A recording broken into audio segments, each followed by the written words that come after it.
शहरातील बुधवारपेठ परिसरात सुरू असलेल्या अनैतिक व्यवसायांवर मोठी कारवाई फरासखाना आणि खडक पोलीस यांच्या संयुक्त पथकानं धडक छापा टाकत केली आहे। या कारवाईत एकूण 22 महिलांना ताब्यात घेण्यात आलं असून यापैकी 11 महिला या बांगलादेशी नागरिक असल्याचं निष्पन्न झालेलं आहे।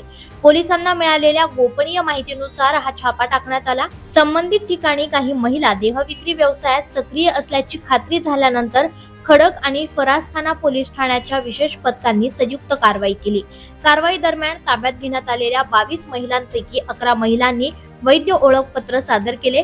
त्यांच्या कागदपत्रांची पडताळणी करण्यात आली असून त्या भारतीय महिला असल्याचं स्पष्ट झालेलं आहे।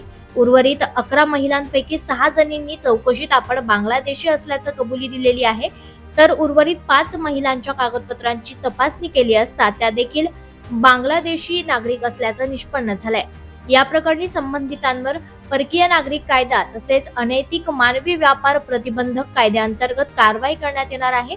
तसेच संबंधित वेश्यालय सील करण्याबाबतचा प्रस्ताव वरिष्ठ अधिकाऱ्यांकडे पाठवण्यात येणार असल्याची माहिती पोलिसांनी दिली आहे।